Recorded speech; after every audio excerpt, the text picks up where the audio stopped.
Well, a lot of you guys have been asking for it, so today we're going to start my 3-part series on how I make my videos.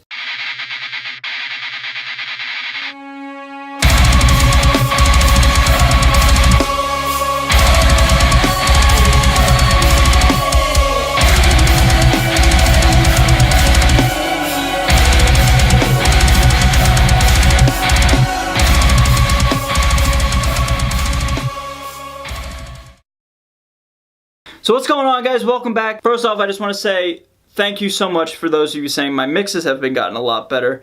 I really do appreciate that. And for those of you who have been asking about, hey, how have I gotten to do that and how have I gotten my sound to sound a lot better? Well, today I'm going to start and explain to you guys very informally, just go about the basics about how I've gone from point A to point B to this moment in time. So this is going to be a lot of fun. I'm really excited.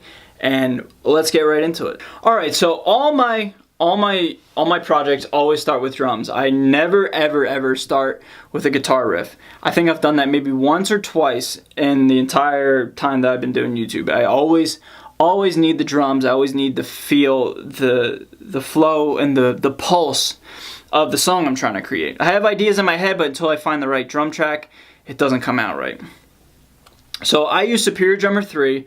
And I use the Metal Organic patch as of late. I used to use the Iowa patch, but after the Joey Sturgis dilemma this past summer, most of you know what the hell happened there.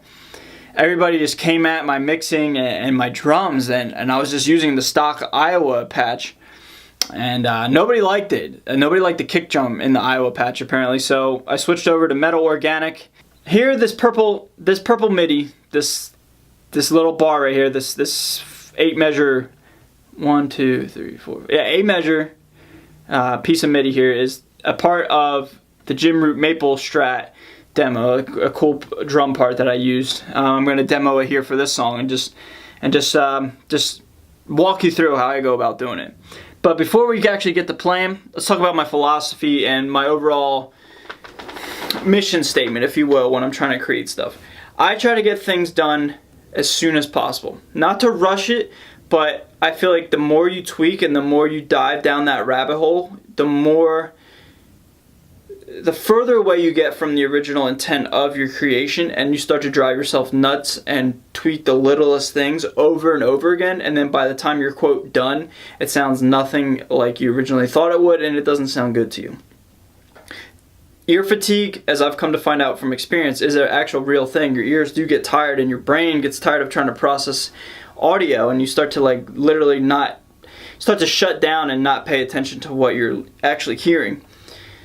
So I just try to get everything down on the grid, and then I'll usually take a break, which is what I'm going to do here in this video. I'm gonna break this up into 3 parts again, just to give everybody a break, and including myself, because I want to teach you guys and go through it in real time. So here are the drums.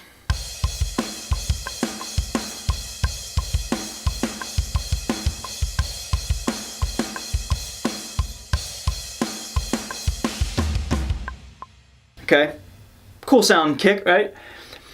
Now I either start with the bass or the guitar. It doesn't really matter. It depends on my mood. Today we're going to start with the bass. I have no preference. Sometimes I like to throw down the bass line and build the guitar on afterwards, or vice versa. It doesn't really matter.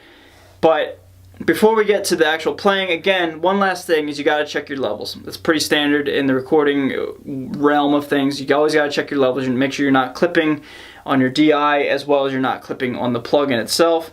For bass, I'm going to be using the BassForge Hellraiser plugin, and I think it sounds really good. I like it better than Saturn because it has the noise gate, so I've been using that a lot lately. So I'm going to lay down some bass for this mock track on this lesson once I get some sound, and yeah, it'll be cool. Alright, I'm going to lay down the bass right now.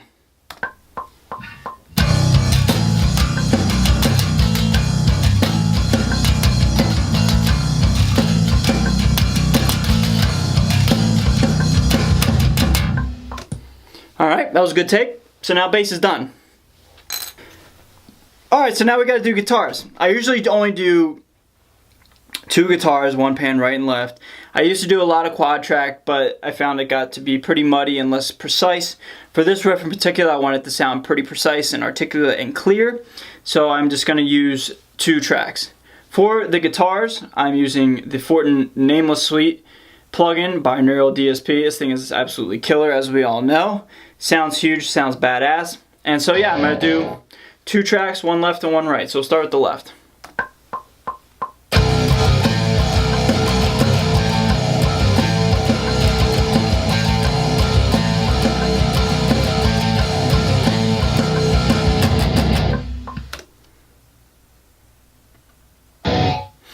Alright, left's done, now the right.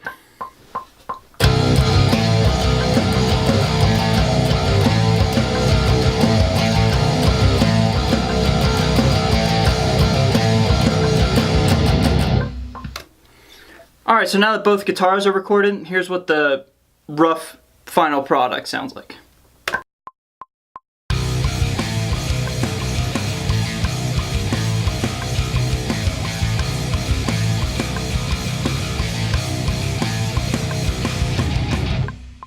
Alright, so I got some work to do, but that's just like, if this was a whole completed song, this is where I'd be at. And that is pretty much it. That's how I do my songs, man. It's just, I just try to lay it down as fast as possible, as accurate as possible, but again, as fast. I don't like to spend a lot of time dwelling on parts, because not only am I racing against time in terms of like physical fatigue, but like I'm racing against time with like hours in the day, man. You want to get things out, you know, to the public, to you guys, as soon as possible. You know, it's 2018, man. Everybody's attention span is like that of a goldfish. You got to be constantly pumping stuff out. And the more time that I spend on messing up a part or trying to make something perfect that doesn't need to be, you know, in terms of, you know, just, there's a difference between trying to get something perfect and trying to get something perfect that doesn't need to be fixed. You know what I mean? And I'm talking about the things that don't need to be fixed. When you spend all your time focusing on things that don't need to be focused on, you lose time and you lose the race against the clock, and you start falling behind. So I just try to throw everything on the grid, and then from there, then I go back and I try to tweak with different plugins or different you know, guitar sims, or you know, then I go back and I like rework the song as need be. But I do this in chunks of time. I don't like to just do everything in like an 8-hour sitting. Like, that's nuts. I do it in like 45-minute increments. I'll do something for like 45 minutes, focus on something else, go downstairs, go to the gym, come back, and then I have a new set of fresh ears, and I hear it again, and I have, you know, I don't suffer from ear fatigue. So I think that's a helpful hint. Try to get things done as soon as possible in increments and at little bursts of energy at a time, rather than, like I said, like an all-day session. That's just how I do it, and it seems to be working in terms of my workflow. I hope you guys can understand where I'm coming from in terms of my workflow and in terms of how I try to do things, you know, in the recording side. And then after this video, I'm going to go back into this project and film how I go about actually mixing it and making it sound like a full-on product. Alright? Thank you so much for sticking around, guys, and watching till the end. I love you guys. If you're not a subscriber yet, this is a rather rare video to find me on, but hey, hit that subscribe button. I'd really, really appreciate it. As always, my dudes, stay metal, and I'll see you guys in the next one.